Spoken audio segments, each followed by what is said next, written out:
Hello darling, welcome to this week's storytelling video. Today's story is actually quite sad, I should let you know. It's a sad one. Trigger warning, it contains mentions of substance abuse and eventually overdosing. So if that's something that's going to negatively affect you, I suggest you click off and watch another of my storytelling video. I have about 4 on here. Actually, no, don't click off because I have tempered it down. I don't want you to offend your senses, and it's short. I'm not going to go into gross details. You can watch, you can stay. I also want this video, this story, to be one where anyone that comes across this is going to be suitable for the person to watch. I am really excited for the story today because I actually finished writing this story about 2 hours ago. And usually when I finish writing my stories, I take like a week or two. I read the story over and over again, essentially memorizing it so I can just get on camera and narrate it to you. But this time around, I decided, no, I want to be spontaneous for one, and two, all the emotions that evoked within me whilst I was writing this story are still with me. So why put it to waste? Why not just implement it into the story? So I have my laptop here with me. We are going to be looking at it whilst I tell you the story. Let's begin without further ado. No, wait. Let's further the ado. I've been thinking that I need to find a place where I need to put the written versions of my story on, because I feel like I write better than I narrate. I know I have to work on how I tell stories on here, and I'm going to do that for real. I'm going to improve with every video, but I just feel like I want to find a place where I can put the written versions of my story because I really like what I write, you know? Now we can begin. The story begins with Claire standing outside a door. On the door, there's a nameplate. The nameplate reads, Dr. Josephine. No last name, just as Claire suspected. The door opened. Standing there was Dr. Josephine. She smiled at Claire and she told Claire to come in. When Claire stepped into the space, she took off her coat and hung it on the coat hanger, and she was unsure if she should take off her shoes because the supposed office looked more like a home, and on her website there was no indication that she was operating this practice from her home. So was she supposed to just walk into someone's home with her shoes on? As if her mind was being read, Dr. Josephine just said, "You can take it off or keep it on if you want." Claire took it off. The only thing that Claire could think about was that she looked old. Dr. Josephine looked old. Older than the photo on her website, older than the 7 photos she had up on her Instagram, older than all the photos Claire was able to find of her on other people's pages across all social media platforms. The most recent photo being 2 weeks ago. Did she age in just 2 weeks? Her hair was not carefully styled like in all her photos. It was more of a currently, I just remembered there's hair on my head, so I did the best I could within the last 5 minutes after ignoring it for the past 2 weeks.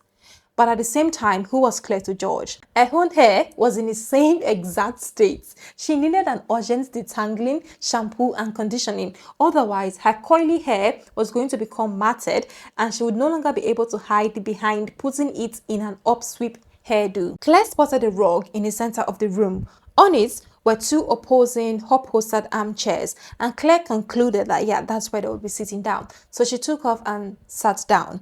The room was quite large, and Claire temporarily wished she could move to a place like this, spacious with large windows and high ceilings, located on the upper floors of an understated, elegant building. Beautiful sage green colored walls, wooden floors, no harsh white overhead lighting, really amazing pieces of furniture. It was very different from how she imagined a therapist's office was going to look like. She thought it was going to be an all-white sterile space with a waiting area and staff running around with medicine and paper cups. "Coffee?" Josephine asked, already disappearing into the kitchen. "No," Claire shouted. "Water will do." The door to the hallway was slightly opened, adjacent to the sitting area. Claire leaned backwards on the chair, hoping to peek through, but the study chair didn't bend, so she quickly gave up. Josephine came back with a bottle of water and a cup of coffee in her hands. She handed the bottle of water to Claire. They sat down across each other, with Claire unsure of what to say. "You speak English, right?" Claire asked. Josephine looked at Claire, slightly amused. Then Claire said, I'm sorry. I know you said you speak English on your website. I just wanted to clarify because my French is not that good. I'm not from here, and I really need to express myself today. I can only do that in English. You don't have to apologize, Josephine said in response. So what brings you here today? Josephine asked Claire, to which Claire shocked, and she said, I thought you would be able to guess that. This is therapy, Claire.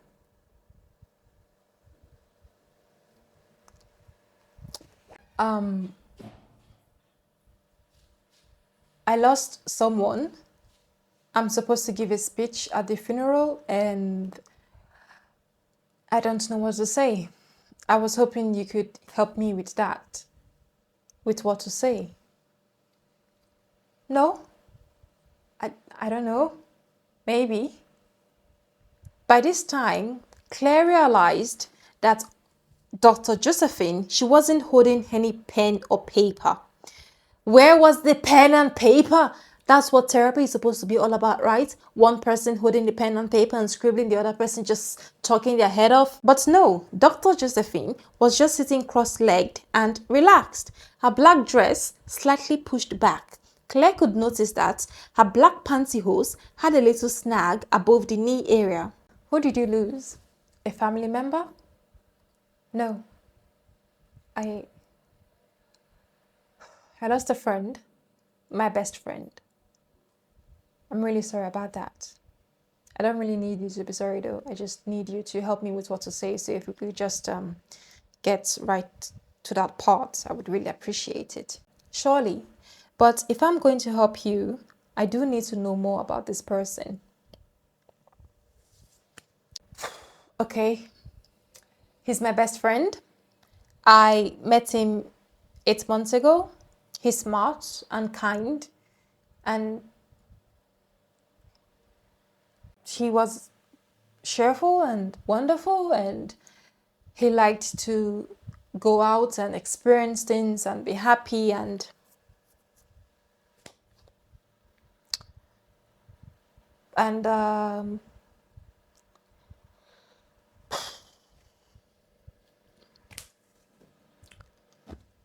he was a good man. That's all. Was he from here? Dr. Josephine asked. Yes, he was Luxembourgish. How did you meet? Claire said, through my best friend, another best friend, that is. It was my first week here. I made a new friend, a classmate from my master's program. She was going to take me around the city, best places to shop for food and kitchen items and whatnot, but she was unable to do so last minute, so she called me and told me she would send a friend instead. I thought it would be a girl, but it was him. He was in the car park, standing beside his car, holding a cardboard with my name largely written on it. He was that kind of person. He liked to be comical and funny. Did you go around shopping that day? Yes. Claire laughed. Yes, we did. And it was nice. He knew everything and everywhere. It was a Saturday. We left around 9 a.m. We didn't make it back until 10 p.m. You guys hit it off immediately? Yes, we did. He was an easygoing person. What happened after that? He picked me up the next day, Sunday, and we spent the evening in restaurants after restaurants, trying everything we found. Well, I was the only one trying everything. He had already tried them all before, so. What happened after that? We became friends, spent a lot of time together. How much time together? Does that matter? Okay. We spent the entire November together and the months after that. Did you live together? No, we did not. I maintained my own place on campus and he had his apartment in his city. But he moved to a bigger apartment so I could have a room in his place. I stayed over most days, every day. Were you dating? Was it a relationship? No, we never called it that. He was afraid that when you put a name on things, they crash, just like his parents did. So you each saw other people. No, we did not. We were everything without the label. Oh, are you judging me? No, I'm not. Do you know why I chose you? Random selection. No, it wasn't random selection at all. I chose you because you're a failure. I thought you would understand what it meant to lose a partner since you've been there twice. And you just separated from the fault. That's why you have no last name on the door.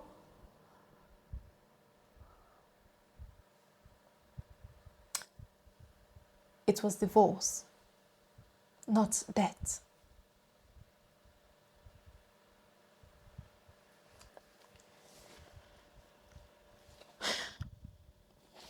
You know, when he told me that he didn't want to put a label on things because he feared they would crash, I left him. But he came to see me and he asked me to give him a few months to get over it. He told me he was letting the negative experiences around him influence him. He told me he was going to do better. He was going to get over it. He was going to work on it. And he did. He did get over it. He put a label on it the day before he passed.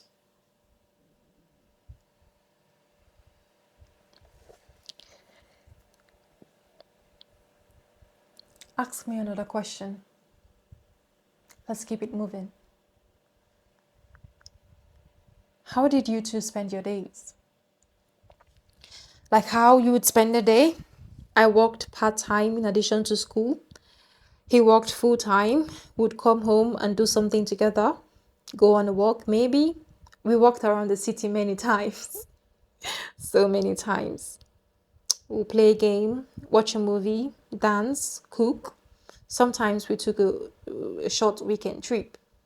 Where did you travel to? We traveled to a number of places.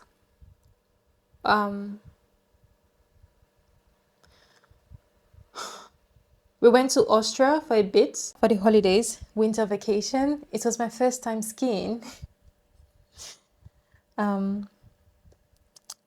We went to Germany twice, Poland once, France 3 times, I think.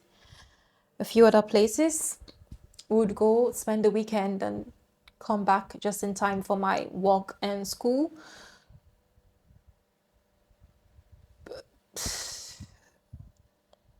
I know.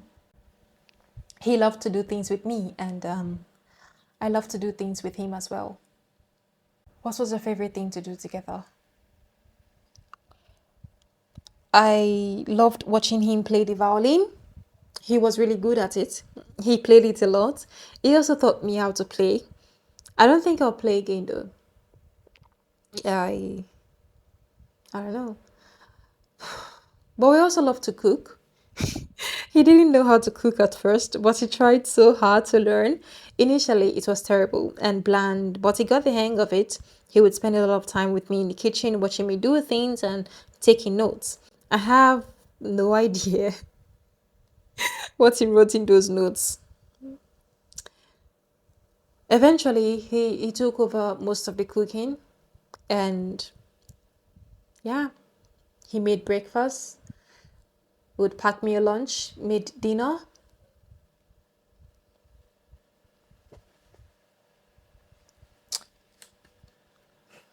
That's it. So the relationship was a good one. Yes, it was. How did he die? Drug overdose? He was an addict? Oh, don't judge him. Judge his parents. Judge his mom. It wasn't his fault. He was born addicted. He was addicted his whole life. And his parents, they didn't care. Never got him the help he needed. He was practically abandoned. This is a small country, but his mom knows nothing about his life. They cut off contact a long time ago. You know, the funny thing is, I never knew. I never saw the drugs. He never looked off. He was smart and brilliant and wonderful, had a fantastic job. Didn't see anything. You know, sometimes addicts... Shut up, Josephine. Shut up.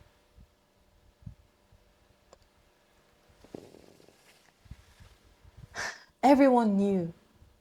Our friend group, that is. They all knew. They told me after I found him. I found him. They told me he tried so hard to stop. He wanted to get off. He wanted to be clean. He couldn't. They told me his mom is a therapist. Fucking therapist couldn't fix her own son. I wonder what an addict therapist looks like. Maybe they're on their fourth husband, writing on their website that they know how to give bereavement therapy. And they have no idea that their only son passed away 2 weeks ago. You know, he made his own funeral arrangements. Everything was prepaid. He knew his time was coming.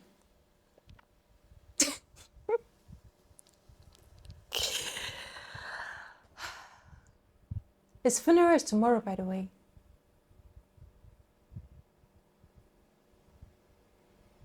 Thought you might want to know that, at least.